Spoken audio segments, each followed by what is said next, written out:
खबर विशेषमध्ये आपलं पुन्हा एकदा स्वागत. आपण चर्चा करतोय जन आंदोलन आणि जन आंदोलन मतदार संघटित करण्यासाठीचा. मुळामध्ये या सर्वच राजकीय पक्षांच्या बाबतीमध्ये असं म्हटलं जातं की आंदोलन प्रबोधन ही जी माध्यमं राजकीय पक्षांनी वापरायला हवीत ती ते सार्वजनिक विषयांसाठी वापरताना दिसतच नाहीत. आज जी सार्वजनिक विषयांवरती आंदोलनं म्हणजे व्हायला हवीत ती अतिशय कमी विषयांवरती इतक्या मोठ्या प्रमाणावरती होताना दिसतात. कालचं आपलं यशस्वी झालेलं आंदोलन हा त्याचा एक भाग होता.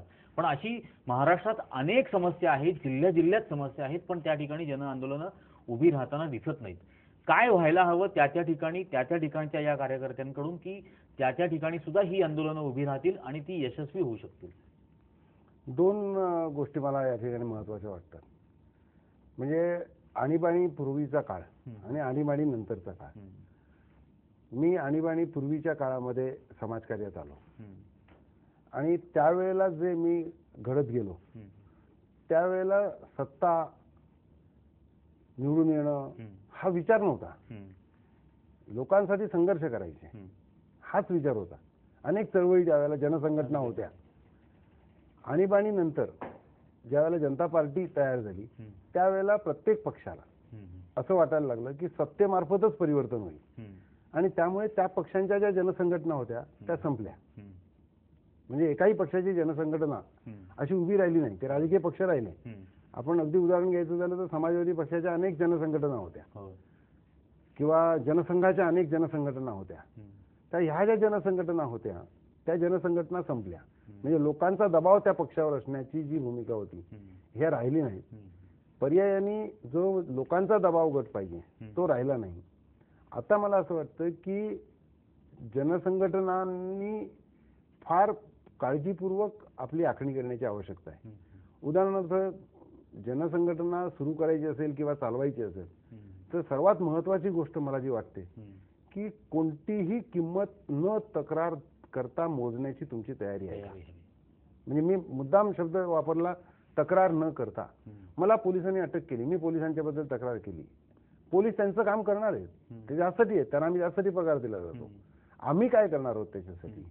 किंवा माझ्यावर यांनी हल्ला केला, माझी यांनी बदनामी केली, हे सगळं होणार आहे. तुम्ही व्यवस्थेच्या विरोधी ज्या वेळेला आहात त्यावेळेला हे सगळं काही होणार आहे. कारण तुम्ही एखादा तात्पुरता मुद्दा घेऊन करत नाही, तुम्ही काहीतरी व्यवस्थेला धक्का देण्याचा प्रयत्न करता. त्यामुळे त्याची पहिल्यांदा जो तयारी असेल ज्याला मी म्हणेन आपण रिस्क ॲट एनी कॉस्ट, मरायची सुद्धा तयारी तुमची मनापासूनची जर असेल तर ती पहिली अट आहे, पूर्व अट आहे. त्यानंतर लोकांना संघटित करण्याचे अनेक मार्ग आहेत.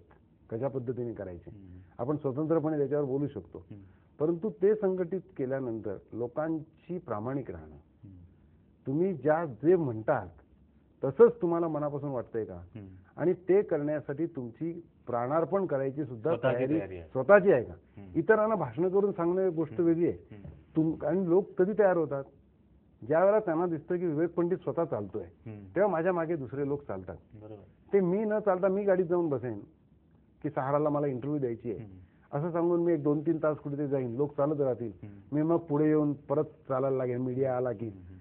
अशाने चालत नाही. तुम्ही तुमची कमिटमेंट जर लोकांना दिसली तर लोक आपोआप कमिटेड होतात आणि त्या कमिटमेंट नंतर तुम्हाला अनेक डावपेच हे आखावे लागतात. अनेक लोक माझ्यावर टीका करतात. मी पुस्तक लिहिले माणूस म्हणून जगण्यासाठी, ते खुलं पुस्तक आहे की डावपेच. आणि मला असं वाटतं की ही लढाई आहे, एका व्यवस्थेच्या विरोधामध्ये लढाई आहे.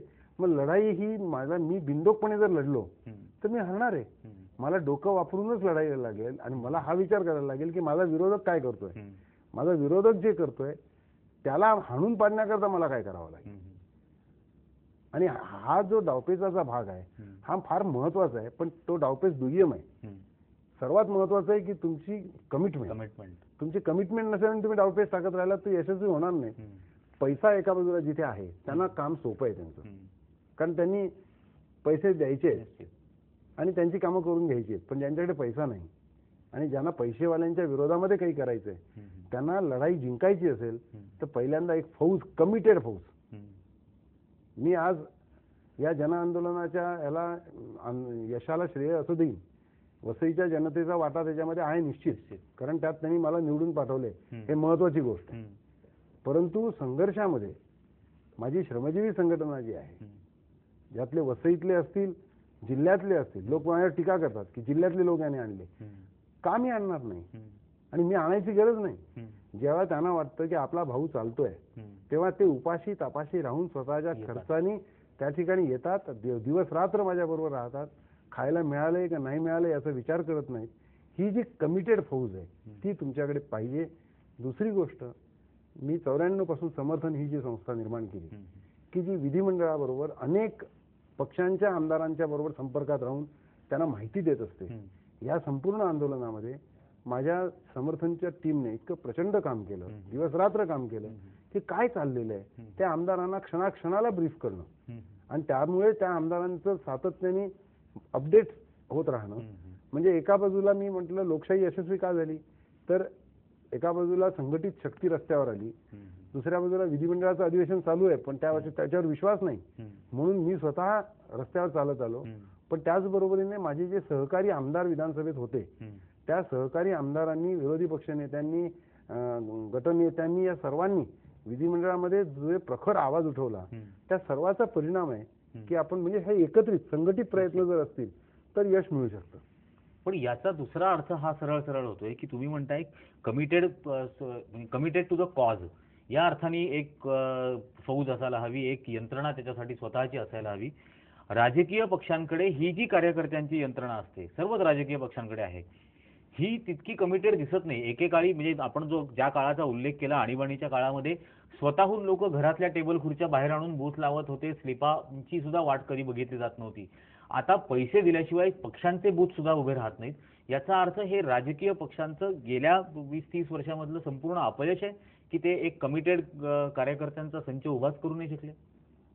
मी आपल्या मताशी सहमत आहे. कारण राजकीय पक्षांना सत्ता हे एक आकर्षण झालं. म्हणजे मला सामाजिक बदल घडवून आणायचा आहे, मूलभूत परिवर्तन करायचं आहे, हे राजकीय पक्षांनी आपल्या कार्यकर्त्यांना शिकवलं नाही. मी अनेक पक्षांच्या मध्ये पाहिलेलं आहे. काँग्रेसमध्ये मी स्वतः होतो आणि काँग्रेसमध्ये मी प्रशिक्षणाचाही प्रमुख होतो. तेव्हा मी पाहिलंय की मी प्रशिक्षण देण्यात अपुरा आहे. कारण ते फार प्रशिक्षित आहेत. त्यांना ज्या पद्धतीचं प्रशिक्षण दिलं गेलेलं आहे ते प्रशिक्षण मी जर सांगायला गेलो तर मी त्याच्यामध्ये वेडा ठरेन, मूर्ख ठरेन आणि म्हणून मी ते बंद करून टाकलं. आणि म्हणजे जी तात्विक बैठक काहीतरी की समाजासाठी मला काहीतरी केलं पाहिजे. मला तर असं वाटतं की राजकीय पक्षांनी अट घातली पाहिजे की ज्यांनी सामाजिक कार्यामध्ये किमान 10 वर्ष काम केलंय, प्रूव्ह केलंय, म्हणजे फळं वाटणं, ब्लँकेट वाटणं हे म्हणत नाही, लोकांच्या झोपड्यामध्ये जो जेवलाय कमीत कमी अशा माणसालाच मी उमेदवारी देईन. कोण कुणाचा मुलगा आहे, कोणी किती पैसे दिलेत. आमच्याकडे आता इलेक्टोरल मेरिट्स हा आता विषय आहे. म्हणजे इलेक्टोरल मेरिट्स म्हणजे निवडून येण्याची क्षमता. मग निवडून येण्याची क्षमता आम्ही कशावर मोजतो? पहिला आम्ही विचारतो तुझ्याकडे पैसे खर्च किती करायला आहेत ते सांग इंटरव्ह्यू घेताना. हे मी उदाहरण देतो. म्हणजे तुमच्याकडे जर महापालिकेची निवडणूक लढवायची आहे तर 10 लाख 20 लाख आहेत का? नसतील तर तो पहिल्यांदा बाद होतो. दुसरं, तुझ्याकडे मसल पॉवर किती आहे? म्हणजे मनी पॉवर आणि मसल पॉवर हे इलेक्टोरल मेरिट्स आज झाले. हे आमच्या लोकशाहीचं दुर्दैव आहे. म्हणजे तुम्ही सामाजिक कार्यात असल्याशिवाय तुम्ही कोणत्याही विधिमंडळामध्ये किंवा म्हणजे पंचायत समितीपासून म्हणतो मी, तिथून सुरुवात होते आमची. तर ते राजकीय काम म्हणजे माझं राजकीय बॅकग्राऊंड आहे की मी ग्रामपंचायतीत 10 वर्ष काढली, पंचायत समितीत 5 वर्ष काढली, जिल्हा परिषद 5 वर्ष काढली, मग विधानसभेत 20 वर्ष काढली. याला मी ती बॅकग्राऊंड म्हणत नाही तुमची, कारण ही तुमची सत्तेची झाली. तुम्ही समाजाकरता सत्तेशिवाय केलेलं काय आहे ते जर असेल तर त्या सभागृहाची उंची वाढेल.